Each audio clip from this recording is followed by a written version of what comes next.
Pennsylvania's small-town streets were quiet that evening, the kind of peace that usually cloaked the town under the long shadow of its strong Democratic majority. Officer John Maddox, a fervent Democrat and a staunch believer in his party's ideals, had spent years patrolling the streets.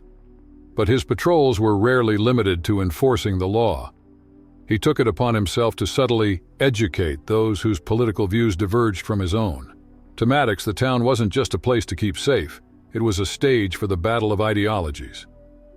That evening, Maddox's patrol car slowed as he noticed a man in his mid-50s pulling into the parking lot of a small roadside cafe. The man exited his car, his casual attire unremarkable save for one glaring detail: the bright red "Make America Great Again" cap perched proudly on his head. Maddox's lip curled instinctively at the sight of what he saw as an emblem of everything wrong with the country. He rolled down his window and watched the man for a moment, his hand tapping the steering wheel. The man appeared unassuming, perhaps even friendly, as he nodded politely to a passerby. But to Maddox, the cap said it all. "Another MAGA zealot," Maddox muttered under his breath, feeling a surge of contempt rise in his chest. Without a second thought, Maddox pulled his patrol car into the lot and stepped out. He adjusted his uniform, straightened his hat, and approached the man with a measured stride that carried a mix of authority and disdain. "Evening," Maddox greeted, his tone dripping with feigned politeness. "Nice hat. You must be here to start the next revolution, huh?" The man looked up, his expression calm and measured. "Just grabbing some dinner," he replied evenly. Maddox's eyes narrowed. He wasn't looking for a conversation, he was looking for a confrontation. "Grabbing dinner in my town wearing that? You've got some guts, I'll give you that." The man, unfazed, offered a small smile. Didn't realize wearing a hat came with a warning label. Maddox chuckled, but it wasn't the kind of laugh that invited camaraderie. It was the kind of laugh that preceded trouble. He gestured to a nearby streetlight, its base a sturdy metal pole. "Why don't you step over here with me for a minute?" Maddox suggested, though his tone made it clear it wasn't a suggestion. The man hesitated but complied, his composure unbroken. As they reached the pole, Maddox pulled a length of rope from the trunk of his patrol car, holding it up with a theatrical flourish. "Now don't take this the wrong way," Maddox said with a smirk, "but I think this town could use a little reminder of what happens when people like you wander too far from home." The man's eyes narrowed slightly, but he said nothing. He stood still as Maddox began winding the rope around him, securing him to the pole. The action was deliberate, slow, and entirely unnecessary. It wasn't about safety or law enforcement. It was a performance, an act of humiliation designed to send a message. A small group of bystanders began to gather, some watching with curiosity, others pulling out their phones to record. Maddox was in his element. To him, this was a statement, a way to mock and belittle the other side in a town where Democrats reigned supreme. "Welcome to Pennsylvania," Maddox said, tightening the final knot. "Democratic territory. We don't take kindly to MAGA hats around here." The man remained silent, his face unreadable. He didn't struggle or shout. He simply stood there, taking in the scene. To the onlookers, his silence might have appeared as submission, but there was a quiet strength in his demeanor that even Maddox couldn't ignore. It wasn't fear. It was something else. Something that didn't fit Maddox's narrative. As the scene unfolded, a few murmurs rippled through the growing crowd. Maddox, too caught up in his own theatrics, didn't notice that some people were beginning to whisper, their expressions shifting from amusement to unease. Something about the man in the red hat didn't add up. For now, though, Maddox reveled in his self-proclaimed victory, unaware of the storm brewing just beneath the surface. The crowd around the cafe parking lot had grown noticeably larger. Phones were now pointed directly at the man bound to the streetlight, the flashing red and blue lights of Maddox's patrol car providing an almost surreal backdrop to the unfolding scene. For most bystanders, the event was a spectacle, something to share on social media, a small-town controversy in the making. But for the man in the red MAGA hat, it was something far deeper, a calculated attempt to humiliate him based solely on a single visible belief. Officer Maddox leaned casually against his patrol car, arms crossed and a smirk plastered across his face. To him, this was another victory in the ongoing culture war. He thrived on these moments, relishing the opportunity to make his disdain for MAGA supporters clear. "So," Maddox said loudly enough for the crowd to hear, "do you always go around advertising your love for insurrection? Or is that hat just for special occasions?" The man bound to the pole didn't flinch.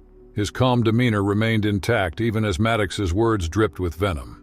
His silence only seemed to provoke Maddox further. "What's the matter? Cat got your tongue?" Maddox continued, circling him like a predator sizing up its prey. "Or maybe you're just realizing you're in the wrong state. This is *blue country*, my friend. We don't have much patience for people like you here." A few murmurs of approval came from the crowd, but not everyone was entertained. Some onlookers, particularly the older residents, began exchanging uneasy glances. This wasn't how they wanted their town to be represented, no matter their political leanings. One woman whispered to her companion, "He's gone too far. This isn't right." The man finally broke his silence, his voice calm but firm. "Officer, do you know what you're doing?" Maddox scoffed. "Oh, I know exactly what I'm doing. I'm giving this town a good laugh at your expense. And maybe, just maybe, you'll think twice before parading that nonsense around here again."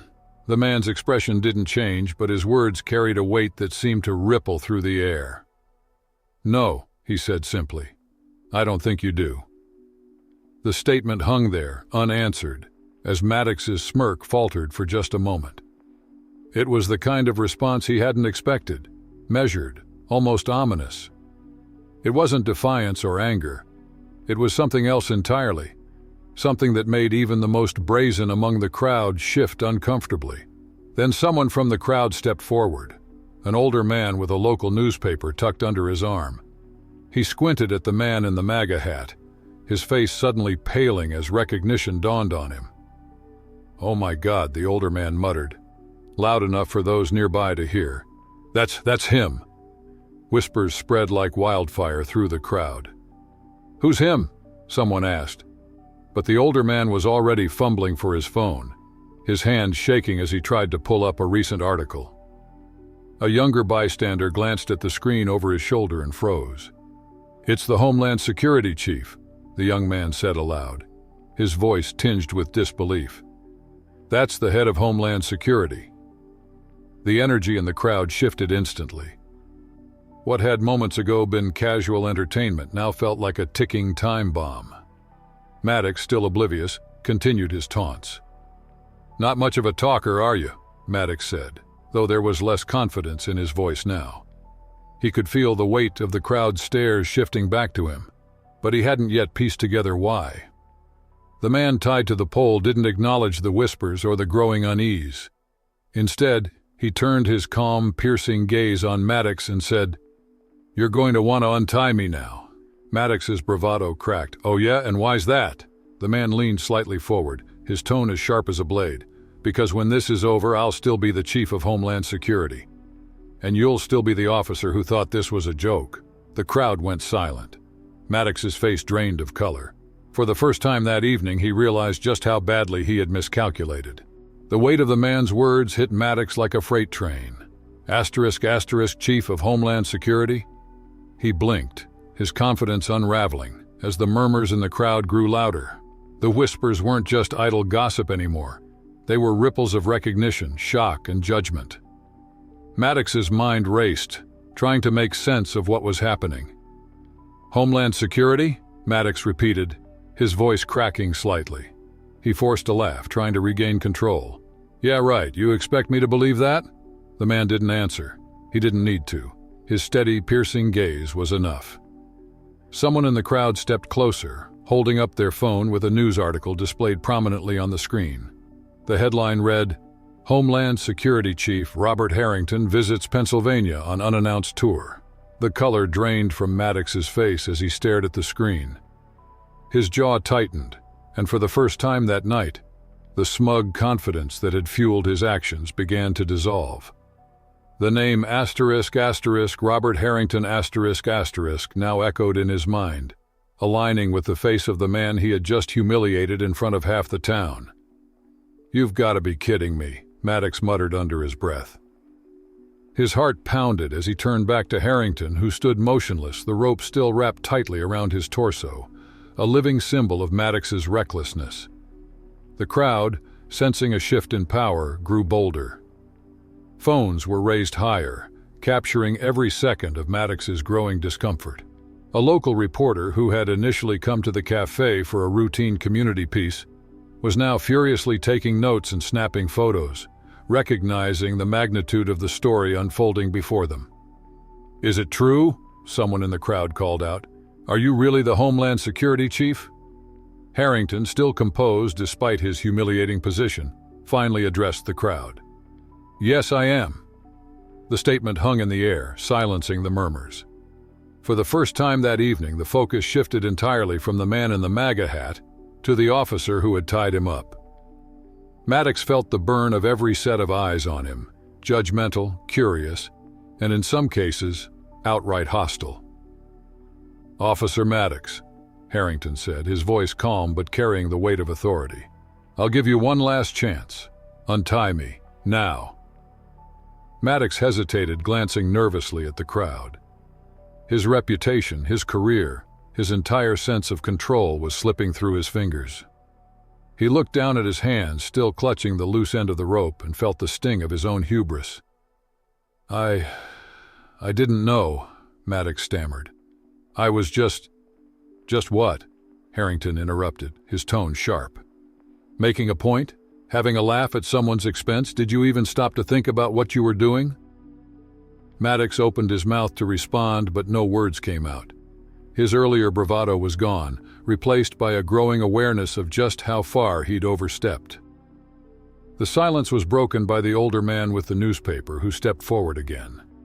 "This is a disgrace," he said, his voice trembling with anger. "You've humiliated this man, not because of anything he did, but because of what he believes. That's not law enforcement, that's prejudice." The crowd began to murmur in agreement, their earlier amusement replaced with indignation. Maddox felt cornered, his authority crumbling with every passing second. Finally, his hands shaking, he reached for the knots he'd tied so confidently just minutes ago. As Maddox fumbled with the rope, Harrington's steady gaze never wavered. It wasn't the look of a man seeking revenge. It was the look of someone who was taking note, someone who would remember every detail of what had happened. And that, Maddox realized, was far more terrifying than any outburst or act of retaliation.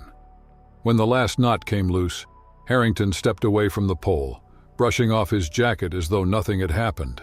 The crowd instinctively parted to let him through, their silence a testament to the gravity of the moment. "Thank you," Harrington said, addressing the crowd. His voice was calm, but carried an unmistakable edge. "For those of you who stood and watched, and for those of you who spoke out, remember this: what you allow is what you condone. Think about that the next time you see injustice." He turned back to Maddox, his expression unreadable. "And you, officer, will be hearing from me." With that, Harrington walked calmly toward his car, leaving Maddox standing alone in the center of the crowd. The officer's face was pale, his hands clenched into fists as he struggled to process what had just happened. The crowd began to disperse, but the phones remained up, recording Maddox's humiliation in real time. The officer looked around, his gaze pleading for someone, anyone, to come to his defense. But no one did. In that moment, Maddox understood. His actions weren't just a personal failure. They were a public spectacle, one that would soon have consequences far beyond the parking lot of a small-town cafe.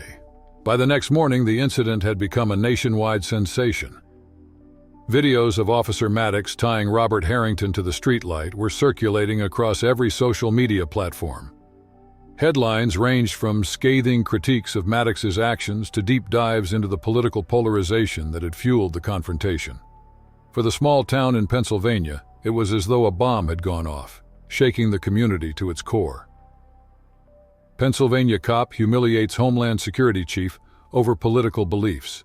MAGA hat sparks controversy in Democrat-dominated town.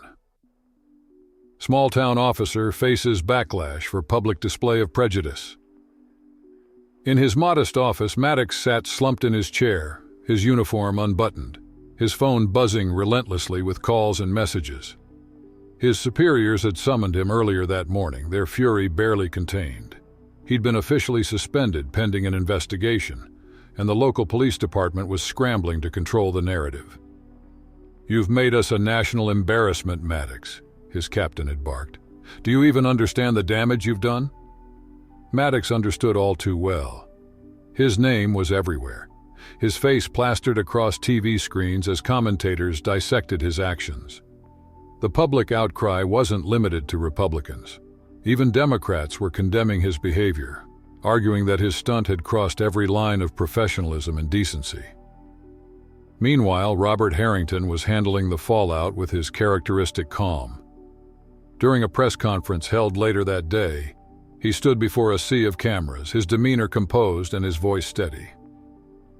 "This incident is not about me," Harrington said. "It's about a larger issue. The erosion of respect and understanding between people with differing views. I'm not interested in personal revenge or retribution. What I want is accountability and a reminder that no one, not even a law enforcement officer, is above the law." His words struck a chord, resonating with a nation already weary of division. Harrington announced that he wouldn't pursue legal action against Maddox personally, but insisted that the officer's behavior be thoroughly investigated. "Accountability," he said, "is not optional." Back in town, Maddox's former supporters were turning against him. The same people who had cheered his actions the night before now whispered about his poor judgment and the disgrace he had brought upon their community. Even those who shared Maddox's political leanings were unwilling to defend his behavior, afraid of being associated with the public spectacle. The town's mayor issued a formal apology to Harrington, calling the incident a shameful display of intolerance, and promising to implement mandatory training programs for the police force to prevent similar situations in the future. But the consequences for Maddox went far beyond public humiliation. His suspension quickly turned into an official termination, as the internal investigation revealed a history of unprofessional behavior and politically motivated misconduct. Maddox became a symbol of the dangers of unchecked bias in law enforcement, his name a cautionary tale.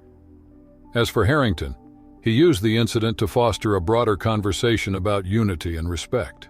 He returned to the town a few weeks later, not as a victim, but as a mediator, organizing a community forum where residents could voice their concerns and discuss ways to bridge the political divide. Standing before a packed town hall, Harrington spoke with the same calm authority that had defined him during the incident. "We can disagree without dehumanizing each other," he said. "This town, like our nation, has a choice to make. Will we let our differences divide us, or will we find a way to work together despite them?" His words were met with applause, a rare moment of unity in a town that had been so sharply divided. For many, the incident became a turning point, a painful but necessary wake-up call about the dangers of allowing political bias to dictate behavior. In the weeks that followed, Harrington's message continued to spread, sparking similar discussions in other towns and communities. His refusal to seek revenge and his focus on accountability and reconciliation earned him widespread respect, even from those who had initially dismissed him because of his political affiliations. Maddox, now unemployed and ostracized, watched from the sidelines as the man he had tried to humiliate emerged stronger than ever. In his darkest moments, Maddox couldn't escape the irony.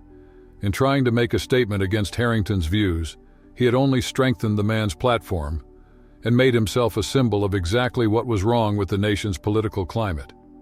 And so, the story of the man in the MAGA hat and the Democratic officer became more than just a viral video or a scandalous headline.